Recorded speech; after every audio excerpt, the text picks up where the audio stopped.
ঘরে রাখা ছিল ক্যান্সার আক্রান্ত রোগের মায়ের সামান্য কিছু সোনার টাকা, কিন্তু সেই সামান্য টাকার গয়নাও ছাড়লো না এই পিশাচ দুষ্কৃতীরা। জানলার গ্রিল কেটে বাড়িতে ঢুকে লুটপাট চালালো দুষ্কৃতীরা। বাড়িতে যখন এই লুটপাট চলছে তখন কিন্তু বাড়িতে কেউ ছিলেন না। বিকেলে বেরিয়েছিলেন বাড়ির বড় ছেলে। ঘন্টা দেড়েকের মধ্যে যখন বাড়ি ফিরলেন ততক্ষণে যা সর্বনাশ হওয়ার হয়ে গিয়েছে। মায়ের ঘরের বিছানায় ছড়ানো খালি গয়নার বাক্স, ট্রিটমেন্টের কাগজ। আশ্চর্যের বিষয় হলো যে এত কিছু নিলেও 100 টাকা রেখে গিয়েছে দুষ্কৃতীরা। এছাড়াও ঘরের আলমারির ভিতর সমস্ত কিছু লণ্ডভণ্ড অবস্থায় ছড়ানো রয়েছে। এই দুঃসাহসিক চুরির ঘটনা ঘটেছে হাওড়ার বিগার্ডেন থানা এলাকায় 3 নম্বর লক্ষ্মীনারায়ণ তলা রোডে সুরজিৎ দাসের বাড়িতে এই ঘটনা ঘটেছে।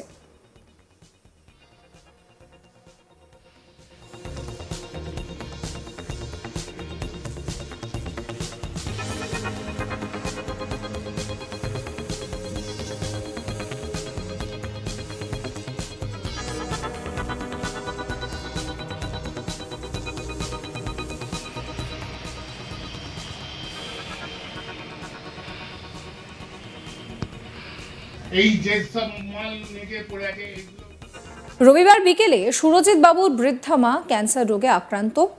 রাজারহাটের একটি হাসপাতালে তার ট্রিটমেন্ট চলছে। বাড়ির লোক সেখানেই ছিলেন। বাড়ির লোকের অনুপস্থিতির সুযোগ নিয়ে দুষ্কৃতীরা বাড়িতে ঢুকে পড়ে। দরজা জানালা ভেঙে তারা বাড়িতে ঢোকে। আলমারি ভেঙে 12 ভরি সোনার গয়না এবং নগদ লুট করে নিয়ে যায়। বাড়ির লোকজন পুলিশে অভিযোগ দায়ের করেছেন। আপনাদেরকে শোনাবো গৃহকর্তা পিঙ্কু দাস কি বলছেন। এই বাড়িতে কে কে থাকেন? এই বাড়িতে আমার মা, আমি, আমার ভাই। আপনার মা এখন কোথায় আছে? মা এখন Tata medical centre new town. ওনার সাথে কে থাকেন ওখানে? ওনার সাথে আমার ভাই থাকে। এই মুহূর্তে এই বাড়িতে কে থাকেন? এই মুহূর্তে এই বাড়িতে আমি নিয়ে থাকি একা। গতকাল কি হয়েছিল? গতকাল 4:30টার সময় আমি একটু বাইরে গেছিলাম। 6টার সময় আমি ফিরি। 6টার সময় ফিরে দেখি বাইরের গেটে তালা দেয়া, ভেতর কাঠের গেটের লক করে দেয়া, কলেস্ট্রল গেট 2 ভাগ করে আছে, তালা দেয়া নেই। এবারে কাঠের গেট যখন খুলে ঢুকে দেখি উনুনের ওপর থেকে হাঁড়ি টাড়ি সব পড়ে মেঝেতে গড়াগড়ি খাচ্ছে এবং জানলার গ্রিলটা খুলে রয়েছে, ক্যাম্পখাটের ওপরে পড়ে আছে। লাইট অফ ছিল, লাইট জ্বলছে। তারপরে ওপরে উঠে দেখি দুটো ঘরের দরজা খোলা, এখানে মালপত্র 9 হয়ে পড়ে আছে। আংটির বাক্স টাক্স সব আছে, সোনার বাক্স সব। দুটো ঘরে কি ছিল? হ্যাঁ, কি আলমারি ছিল? আলমারি ছিল। কি দেখলেন? কাঠের আলমারিটা আছে, লক ভেঙে সব 9 করে ফেলে রেখেছে। খাটের ওপরে ড্রয়ারের পড়ে আছে, ড্রয়ারের আংটির বাক্স টাক্স ছিল, সোনার বাক্স, সেগুলো সব একবারে নেই। বাড়ির আরেক সদস্য লুসি কাঁড়া কি বলছেন শোনাবো। কি জিনিস চুরি গিয়েছে দেখলেন? আমি এসে দেখলাম 12 ভরি সোনা, দুটো আলমারি লোপাট। ওখানে মায়ের মোটামুটি 12 ভরি সোনা ছিল, 6-7 হাজার টাকা ছিল। ওই টাকা ভাইয়ের আর একটা, এছাড়া এই আলমারি থেকে, গোদরেজ আলমারি থেকেও আর একটা এক্সট্রা আংটি। কটা ঘরে লুটপাট বা কি ছবি দেখলেন?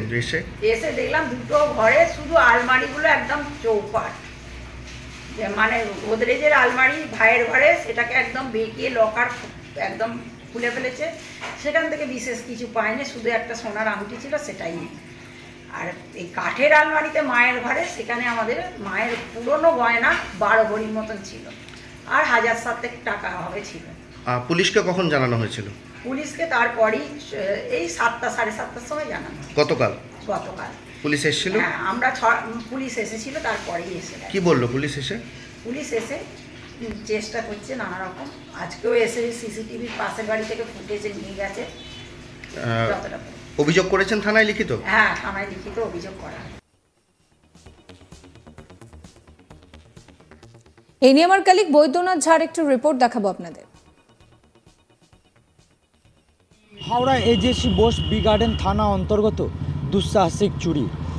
সূত্র মারফত জানা যাচ্ছে যে হাওড়া লক্ষ্মীনারায়ণতলার বাসিন্দা, তার মা অসুস্থ রয়েছেন, গভীর রোগের আক্রান্ত, আর তাকে চিকিৎসার জন্য হাসপাতালে নিয়ে গিয়ে ভর্তি করেছিলেন ও সেইখানে ছিলেন বাড়ির পরিজন লোকজন, যার ফলে বাড়ি ছিল পুরোপুরি বন্ধ। আর এই সুযোগকে কাজে হাতে লাগিয়ে দুষ্কৃতীরা বাড়ির যে জানলার যে গ্রিল রয়েছে সেই গ্রিল ভেঙে তার বাড়িতে প্রবেশ করে ও ভেতরে ঢুকে 2 আলমারি ভেঙে বেশ কিছু নগদ সহ প্রায় যেটা জানা যাচ্ছে যে 10 ভরি সোনা সহ নগদ টাকা তারা নিয়ে সেখান থেকে চম্পট দিয়েছেন। এই ঘটনা জানার পর যখন তারা বাড়ি ফিরে আসেন তখন দেখতে পান যে লাইট জ্বলছে ও দরজার তালা ভাঙা রয়েছে, জানলা। বাড়ি ঢুকে দেখেন যে সমস্ত জিনিস যে রয়েছে সে তছনছ রয়েছে। পরে খবর দেওয়া হয় এজেসি বোস বি গার্ডেন থানা পুলিশ আধিকারিকদের। ঘটনাস্থলে এসে পুলিশ তদন্ত শুরু করেছেন ও এলাকার যে সমস্ত সিসিটিভি লাগানো রয়েছে সেই সিসিটিভি ফুটেজ সংগ্রহ করা কাজ চলছে, যাতে দুষ্কৃতীদের দ্রুত চিহ্নিত করে তাদেরকে ধরে ফেলা হোক। কিন্তু প্রশ্ন উঠছে যে এজেসি বোস বি গার্ডেন থানা থেকে কিছুটা দূরেই এই ঘটনা, এর পাশাপাশি যে রাজ্যের মুখ্য প্রশাসনিক ভবন রয়েছে নবান্ন, সেইখান থেকে প্রায় বলা যেতে পারে 1 কিলোমিটার দূরত্ব এই ধরনের ঘটনা ঘটেছে বলে এলাকার মানুষদের বক্তব্য। যে যদি নবান্নর পাশে এই ধরনের ঘটনা ঘটে, নিরাপত্তা সেইভাবে সুনিশ্চিত না থাকে, তাহলে অন্যান্য জায়গায় কীরকম সুবিধে রয়েছে বা সেখানে কীরকম পরিস্থিতি রয়েছে, মানুষ কতটা সুরক্ষিত রয়েছে তা নিয়ে তারা প্রশ্ন তুলেছে। এজেসি বোস বোটানিক্যাল গার্ডেন থানার পুলিশ তদন্ত শুরু করেছে। সিসিটিভি ফুটেজ সংগ্রহেরও কাজ চলছে। ফুটেজ পেলে দুষ্কৃতীদের চিহ্নিত করতে হবে। বাড়ির সামনেই রয়েছে ট্রাফিক কিয়স্ক, কিছুটা দূরে রয়েছে থানা, 1 কিলোমিটারের মধ্যে রাজ্যের সর্বোচ্চ প্রশাসনিক ভবন নবান্ন। এছাড়া আন্দুল রোডের মতো ব্যস্ত ও গুরুত্বপূর্ণ রাস্তার পাশেই বাড়ি। তবুও দিনে দুপুরে এমন এলাকায় ভয়াবহ ডাকাতির ঘটনায় খুব স্বাভাবিকভাবে আতঙ্কে রয়েছেন সাধারণ মানুষ। গৃহকর্তা তিনি কি বলছেন শোনাবো আপনাদের আরো একবার। এই বাড়িতে কে কে থাকেন? এই বাড়িতে আমার মা, আমি, আমার ভাই। আপনার মা এখন কোথায় আছে? মা এখন Tata medical centre new town. ওনার সাথে কে থাকেন ওখানে? ওনার সাথে আমার ভাই থাকে। এই মুহূর্তে এই বাড়িতে কে থাকেন? এই মুহূর্তে এই বাড়িতে আমি নিয়ে থাকি একা। গতকাল কি হয়েছিল? গতকাল 4:30টার সময় আমি একটু বাইরে গেছিলাম। সাবস্ক্রাইব করবেন আজ তাক বাংলার ইউটিউব চ্যানেলকে, ফলো করতে ভুলবেন না হোয়াটসঅ্যাপ চ্যানেলও। আপনাদের নজর থাকুক আজ তাক বাংলার লাইভ স্ট্রিমিং এর দিকেও।